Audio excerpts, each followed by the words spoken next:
मला असं वाटतं त्यांनी पण या गोष्टींचा विचार केला पाहिजे, कारण त्यांचेच ते पती होते आणि त्यांच्याच पतीच्या अपघाताबद्दलचा हा FIR आहे आणि सरकारकडनं असा दबाव येतोय की तुम्ही FIR घेऊ नका. मला यात काही राजकारण मला काही माहिती नाही की नक्की काय चालू आहे ते, पण FIR करताना ज्या वेळेला अडथळे आणले जातात, म्हणजे ज्या राज्यामध्ये सांगितलं गेलं की तुम्ही कोणीही FIR नोंदवू शकता आणि नोंदवू शकता म्हटल्यानंतर जर समजा FIR नोंदवायला गेलेल्या माणसाला जर तुम्ही अडथळे आणत असाल तर काही काळबेरं आहे का याच्या मागे, असा संशय निर्माण होतोच ना. आणि मला असं वाटतं हे सरकारच संशय निर्माण करते. जर समजा त्यांना काही त्यांचं म्हणणं मांडायचं असेल, त्यांना जर FIR नोंदवायचं असेल आणि चौकशी त्या पद्धतीने व्हावी अशी जर त्यांची अपेक्षा असेल तर यात गैर काय.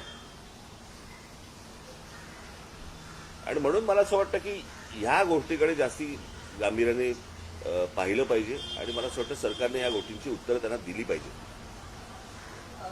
सीबीआय आणि CIDची चौकशी कुठपर्यंत आल्या? अजून सीबीआय चौकशी जी आहे ते मला असं वाटतं की ब्लॅक बॉक्सचं पण अजूनपर्यंत काही कळलेलं नाही, काय झालं आणि काय नाही ते. म्हणजे किती विमान कितीही डिस्ट्रॉय झालं तरी ब्लॅक बॉक्स हा कधी डिस्ट्रॉय होत नसतो. त्याचंही काय झालं अजूनपर्यंत समजत नाहीये. आणि नक्की म्हणजे सरकार मला असं वाटतं की हे संशयाची भूतं नाचवते या सगळ्या गोष्टींच्या मागे. आता याचं काय त्यांना त्याच्यातलं काय राजकारण आहे मला काही माहिती नाही. माझा सोपा फक्त एकच गोष्ट होती की FIR नोंदवून का नाही घेतलं जात आणि तो नोंदवून नये याच्यासाठी सरकार का प्रयत्न करते याची फक्त उत्तर सरकारने द्यावी. वारंवार असं म्हणतात की ही जी तक्रार आहे त्यांना DGCA आणि त्याचबरोबर माझं तेच म्हणणं आहे, तो टेक्निकल पार्ट सोडून द्या तुम्ही. एकदा FIR नोंदवला गेल्यानंतर त्याच्यामध्ये ज्या प्रकारच्या गोष्टी ते सांगितल्या जातील त्याप्रमाणे चौकशी व्हावी. सोपं आहे. अहवाल सुद्धा प्रतीक्षेत आहे, कारण एका महिन्याच्या आत आम्ही अहवाल देऊ असं सांगितलं गेलं होतं अपघातानंतर. त्या सगळ्या गोष्टी बाजूला सोडा सरकारच्या. FIR नोंदवून का नाही घेतला जात आहे एवढ्या गोष्टींचं फक्त उत्तर सरकारने द्यावं. 3-3 ठिकाणी प्रयत्न करून पण जर समजा नोंदवून घेतले जात नसतील आणि पोलीस स्टेशनवरती जर समजा तुम्ही दबाव टाकत असाल की नोंदवून घ्यायचा नाही म्हणून, तर हे कशासाठी आहे हे कळलं पाहिजे. मला असं वाटतं महाराष्ट्राला कळलं पाहिजे.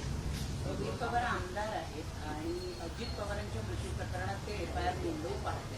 त्यांचा FIR जर नोंदवला जात नसेल तर सर्वसामान्य माणसाचं काय करायचं.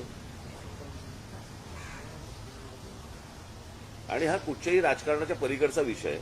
मला असं वाटतं की आपल्यातली एक व्यक्ती गेलेली आहे आणि इतका दुर्दैवी अपघात हा कोणाचाच अपघात होऊ नये, इतका दुर्दैवी तर होऊच नये. आणि अशा सगळ्या परिस्थितीमध्ये जर समजा काही गोष्टी जर त्रुटी असतील, त्या त्रुटी जर समजा FIR मध्ये मांडायच्या असतील तो मांडला दिला जात नाही. मला असं वाटतं की हे काहीतरी आपण कुठेतरी भलत्या लेवलला महाराष्ट्र आपण घेऊन चाललेलो आहे एवढंच फक्त यातनं दिसतं, अजून काही दिसत नाही.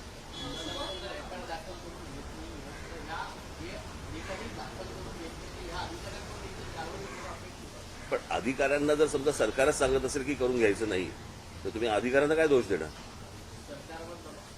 नाही, आता मला असं वाटतं की त्यांनी हा प्रश्न विधानसभा अधिवेशन सुरू आहे, अधिवेशनामध्ये ही गोष्ट मांडावी.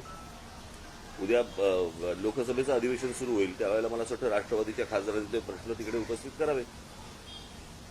मला एवढंच फक्त परत सरते शेवटी म्हणायचं, सरकारी दबावामुळे FIR जर नोंदवला जात नसेल तेही अजित पवारांसारख्या व्यक्तीसाठी, तर याच्यात काय नेमकं काळबेरं आहे ते मला असं वाटतं सरकारला सांगावं तर लागेलच निश्चित.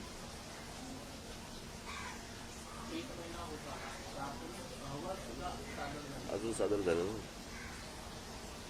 तर त्याच्यामुळेच काय होतंय की त्या असल्या सर्व गोष्टींमुळे संशयाची भूतं नाचवली जात आहेत किंवा नाचत आहेत. आणि मग प्रत्येक महाराष्ट्रातल्या प्रत्येक नागरिकाच्या मनामध्ये जे शंका या ज्या निर्माण होत आहेत त्या सगळ्या ह्याच गोष्टीमुळे होत आहेत. ठीक आहे.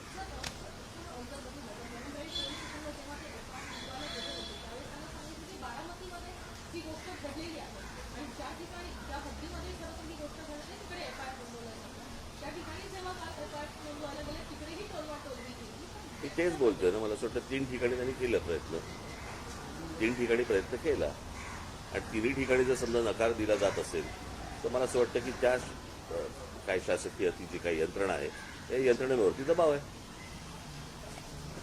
आणि त्यातल्या सगळ्यात महत्वाचं म्हणजे या गोष्टींबद्दल सुनेत्रा वहिनी बोलल्या पाहिजे.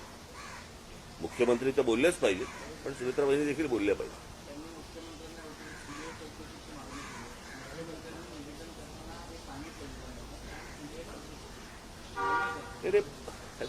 सीबीआय चौकशा वगैरे त्या सगळ्या होत राहतील.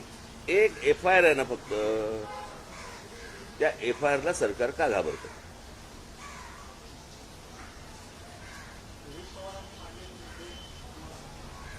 ते मी ऐकले होते ना, त्यांची ज्यावेळेला प्रेस कॉन्फरन्स घेतली त्यावेळेला ते आपण मुद्दे मांडले होते, मी सांगितले होते, मी ऐकले होते. टेक्निकल मला असं वाटतं ते बोलू शकतात जास्त. ठीक आहे,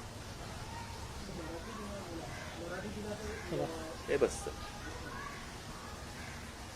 काय मला आता इथे एक आलं होतं पण मी जाऊन देतो. थोडंसं ठाकरी भाषेत होतं त्याच्या प्रश्नावर. चला ना, बस ना आता. कॉफी चला, पटापट.